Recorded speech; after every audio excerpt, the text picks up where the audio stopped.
Alright, I want to look at a particular logical fallacy you're seeing being used by liberals a lot these days, and it's called moving the goalposts. So moving the goalposts or shifting the goalposts is a metaphor derived from goal-based sports that means to change the criterion goal of a process or competition while it is still in progress, in such a way that the new goal offers one side an intentional advantage or disadvantage. The term is often used in business or politics to imply bad faith on the part of those setting goals for others to meet by arbitrarily making additional demands just as the initial ones are about to be met. Accusations of this form of abuse tend to occur when there are unstated assumptions that are obvious to one party but not another. And you've heard the left push for a very long time every time there's a tragedy or something, and they want we need common sense. We need some common sense gun laws on the books because there's thousands of them out there, but obviously because there was a tragedy, the only answer is more. And what you're going to see happen is common sense is simply code. That's a smokescreen. You're not actually talking common sense. There's a lot of common sense out there already applied to gun laws. What you're seeing is the goalposts continually move, and the ultimate aim is confiscation.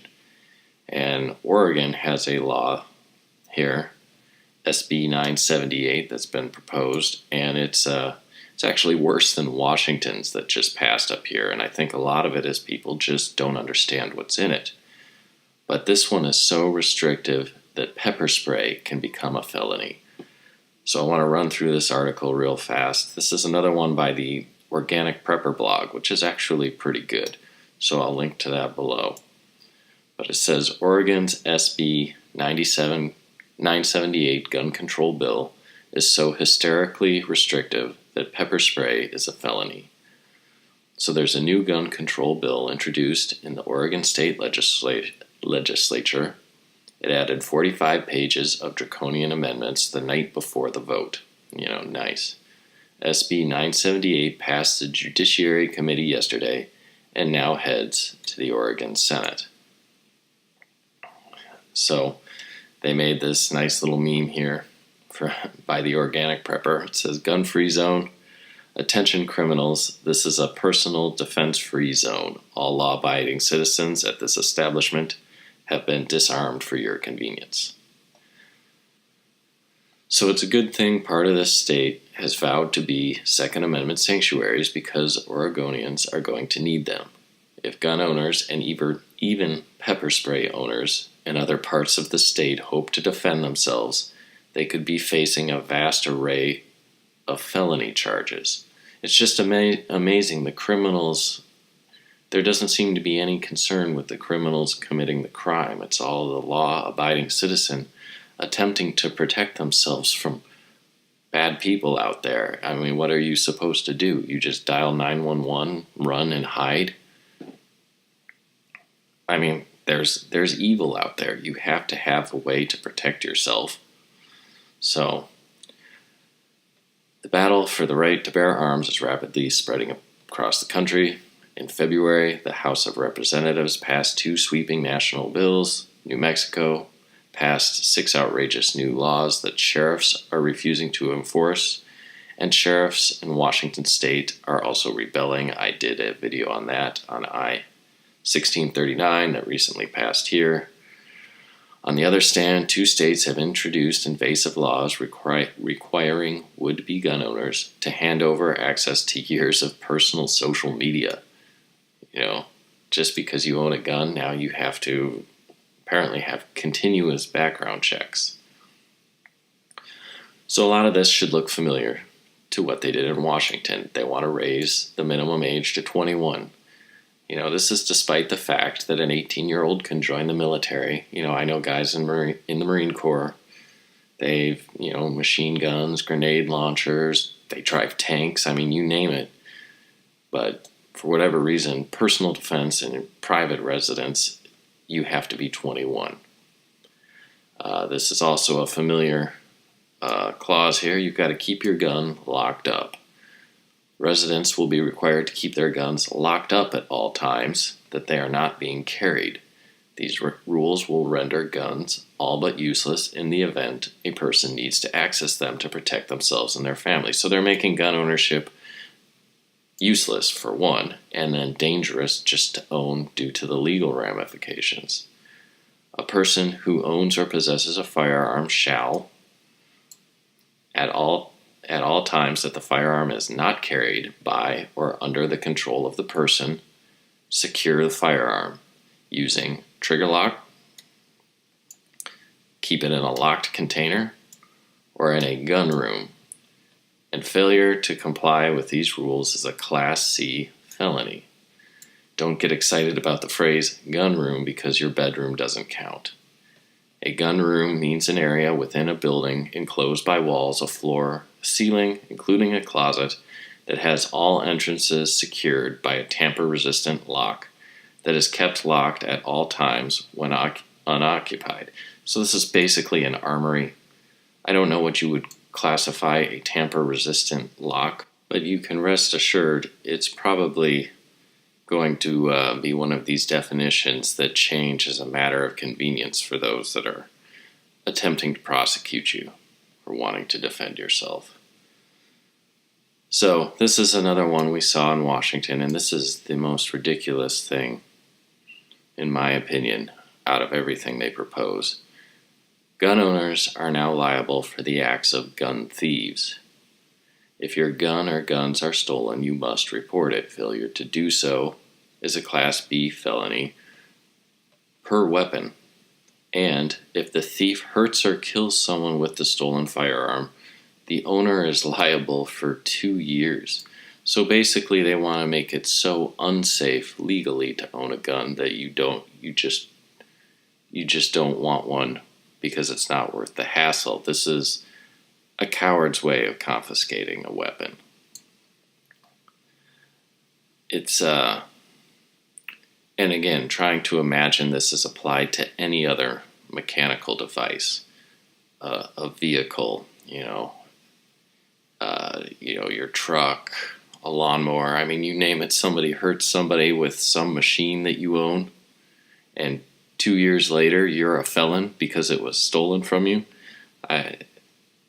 That's just absolutely insane. So, and again, if you have kids, an adult who transfers a firearm to a minor is responsible for any actions taken by that minor. If that young person gets a hold of a parent's gun, the parent is liable for the young person's actions. If the gun isn't secured as per the rules above, then the adult is charged with even more crimes. So I guess the idea here is if in some of these shootings you've had one of these teenagers, they take their father's weapon and they go to their school. So mom and dad are going to go to jail, and then they're going to be charged even more because they didn't have it locked up with a trigger lock and an armory with a tamper-proof lock. So this is just as close to outright criminalizing the ownership of firearms as you can possibly get. So they want to crack down on a lot of the unregistered guns, which in a lot of cases just antique guns or parts of guns. And they have an article here they cite, as everyone knows, registration is one step away from confiscation. Gets kind of long, so you can look into that. It's going to become a lot more complicated to transport your gun, so you can't just throw it in your trunk.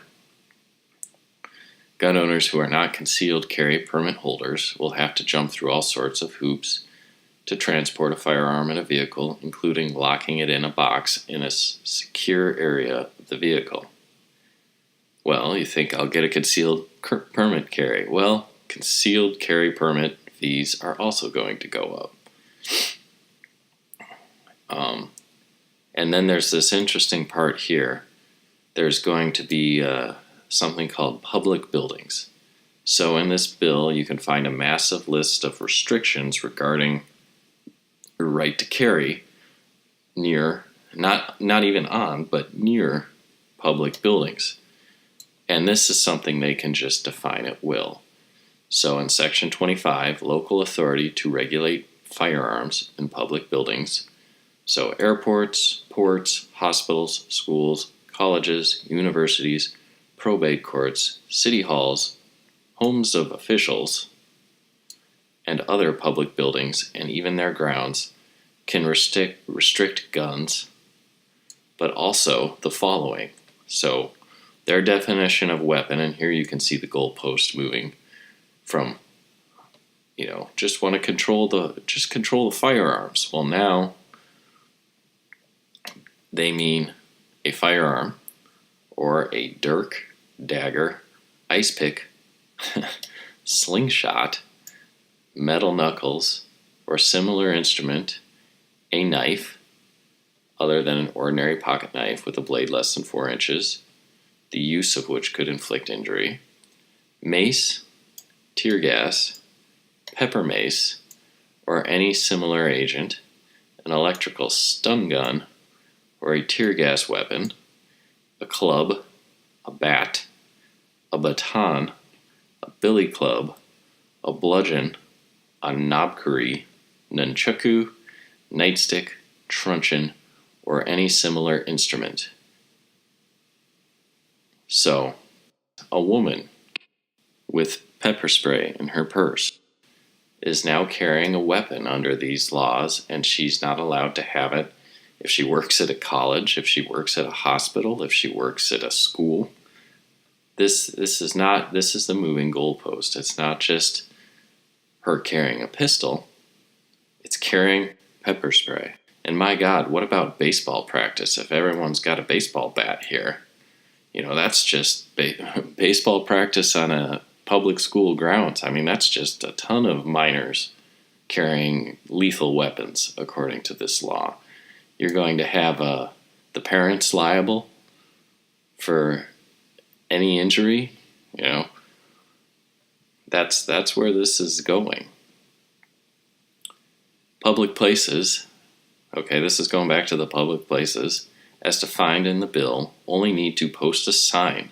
And in Washington State, there was a size restriction. The signs had to be a certain size. Apparently, there's no size limitation on the sign. So it just has to be a sign. Maybe it could be the side of a credit card, visible to the public, identifying all locations where the affirmative defense described is limited or precluded.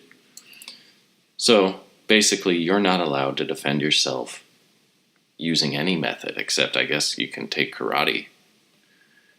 And if you ignore the sign and get caught, you're guilty of a Class C felony, even if your gun is unloaded, even if you're a woman carrying pepper spray.